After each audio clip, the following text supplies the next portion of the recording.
नमस्कार, SBT news में आपका स्वागत है। पेश है 27 मई गुरुवार सुबह 6:15 बजे राजस्थान की बड़ी खबरें। राजस्थान समेत 7 राज्यों पश्चिम बंगाल, पंजाब, झारखंड, छत्तीसगढ़, केरल और तमिलनाडु ने केंद्र सरकार से कहा कि कोविड-19 संबंधित सामानों में जीएसटी की दरें 0 हो। इन राज्यों के वित्त मंत्रियों ने केंद्र सरकार से बकाया जीएसटी क्षतिपूर्ति राशि शीघ्र जारी करने का भी अनुरोध किया है।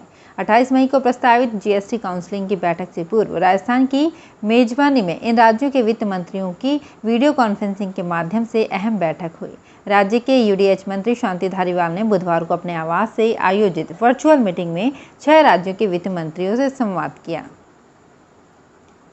राजस्थान हाई कोर्ट ने केंद्र और राज्य सरकार से पूछा है कि पानी की कमी को देखते हुए वाहनों की धुलाई में ड्राई वॉश तकनीक का उपयोग क्यों नहीं किया जा रहा है।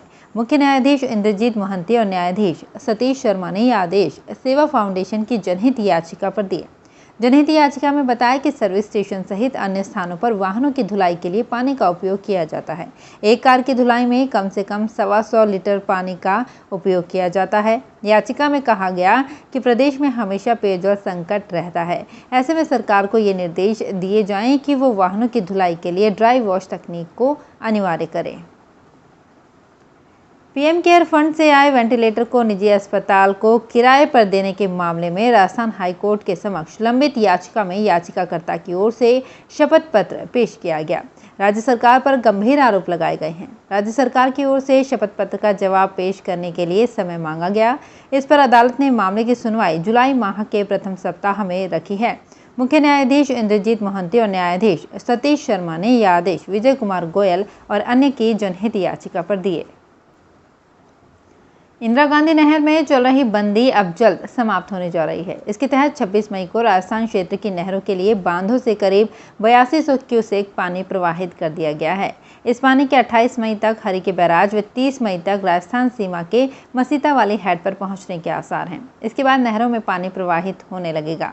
जल संसाधन विभाग हनुमानगढ़ के मुख्य अभियंता विनोद मित्तल ने बताया कि इस समय इंदिरा गांधी मुख्य नहर की रीलाइनिंग का कार्य चल रहा है।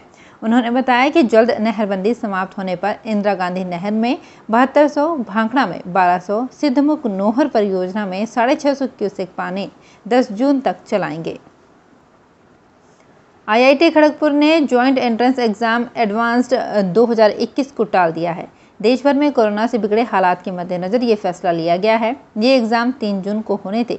आईआईटी खड़गपुर की ओर से जारी सूचना के मुताबिक एग्जाम की नई तारीख का ऐलान सही वक्त पर किया जाएगा। जेईई मेन एग्जामिनेशन पास करने वाले शुरुआती 2.5 लाख उम्मीदवार जेईई एडवांस के लिए अप्लाई करने के पात्र होते हैं। नेशनल टेस्टिंग एजेंसी पहले ही जेईई मेन 2021 अप्रैल और मई सेशन की परीक्षा को महामारी के चलते स्थगित कर चुका है।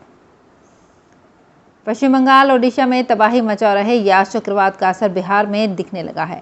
राजधानी पटना सहित राज्य के 33 जिलों में मौसम बदल गया है। आसमान में काले बादल हैं। बुधवार शाम 5 बजे से दक्षिणी, मध्य और पूर्वोत्तर बिहार के कम से कम 18 जिलों में हल्की बारिश हो रही थी। मौसम विभाग का अनुमान है कि तूफान की वजह से बिहार में हल्की से मध्यम बारिश ही होगी। इससे नुकसान की आशंका नहीं है। बावजूद इसके राज्य सरकार से लेकर सभी जिलों का प्रशासन अलर्ट है। राज्य भर में 24 टीमें तैनात कर दी गई है। साथ ही 18 स्पेशल ट्रेनों को रद्द कर दिया गया है।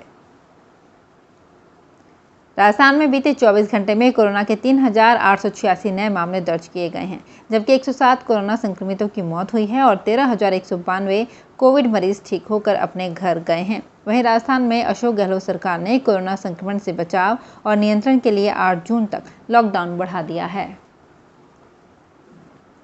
दिल्ली के मुख्यमंत्री अरविंद केजरीवाल ने बुधवार को वैक्सीन की कमी पर केंद्र सरकार की खिंचाई की। उन्होंने कहा कि दिल्ली में युवाओं के लिए वैक्सीन खत्म हो गई है। उनके वैक्सीन सेंटर पिछले 4 दिनों से बंद हैं। बुजुर्गों के लिए कोवैक्सीन भी खत्म हो गई है। हमने केंद्र सरकार को लिखा है, लेकिन अब तक वैक्सीन आई नहीं है। उन्होंने कहा कि देश इस वक्त महामारी से युद्ध लड़ रहा है। इसमें किसी राज्य को ये नहीं कहा जा सकता कि वे अपना अपना देख लें। इस पर भाजपा के प्रवक्ता संबित पात्रा ने केजरीवाल को जवाब दिया। उन्होंने कहा कि आज 2 बार हमने टीवी पर अरविंद केजरीवाल जी को देखा है और दोनों ही बार वे झूठ, भ्रम और क्रेडिट की राजनीति करते हुए नजर आए।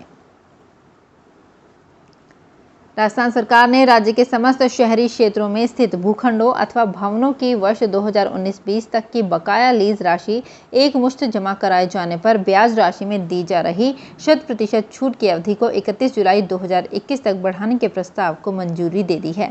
पहले इस छूट की यह अवधि 31 मार्च तक थी।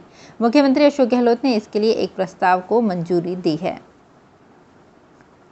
यास तूफान ने बुधवार को भारत के पूर्वी तटों पर दस्तक दी। बंगाल के जलपाईगुड़ी में दोपहर के वक्त पहुंचा और इसी दौरान 3.8 तीव्रता का भूकंप भी रिकॉर्ड किया गया। इसके बाद यास ओडिशा पहुंचा, जहां भारी बारिश और तेज हवाएं चलने लगी। इससे पहले 1 लाख लोगों को वहां से सुरक्षित जगहों पर शिफ्ट किया गया है। करीब 140 किलोमीटर प्रति घंटे की रफ्तार वाली हवाओं के चलते पेड़ उखड़ गए और कुछ मकानों को नुकसान पहुंचा। बालासोर के तट पर समुद्र में ऊंची लहरें उठ रही हैं। राजस्थान में मेहंदीपुर बालाजी के सीताराम मंदिर ट्रस्ट ने कोरोना काल में मरीजों की जान बचाने के लिए चिकित्सा उपकरण सौंपे हैं। मंदिर के नरेशपुरी महाराज ने दौसा कलेक्टर पीयूष समारिया को 6 ऑक्सीजन कॉन्सेंट्रेटर और 40 ऑक्सीजन सिलेंडर सौंपे हैं, जिससे कि कोरोना मरीजों की जान बचाई जा सके। संजय दत्त को यूनाइटेड अरब अमीरात के लिए गोल्डन वीज़ा मिल गया है। ये खबर संजय ने अपने सोशल मीडिया अकाउंट पर शेयर की है। इसके साथ ही उन्होंने वीज़ा के लिए हुए अपनी एक फ़ोटो भी पोस्ट की है, जिसमें वे दुबई के general directorate of residency and foreign affairs के director general major general Mohammed Al Marri के साथ नजर आ रहे हैं। संजय ने 2 फोटो पोस्ट कर लिखा कि major general Mohammed Al Murray की उपस्थिति में संयुक्त अरब अमीरात के लिए गोल्डन वीज़ा प्राप्त करने का सम्मान मिला। तो फिलहाल इस बुलेटिन में इतना है, फिर हाजिर होंगे कुछ और बड़ी खबरों के साथ। एसबीटी न्यूज़ के और भी वीडियोस को देखने के लिए हमारे चैनल को सब्सक्राइब करें और नोटिफिकेशन पाने के लिए बेल आइकन को प्रेस करें।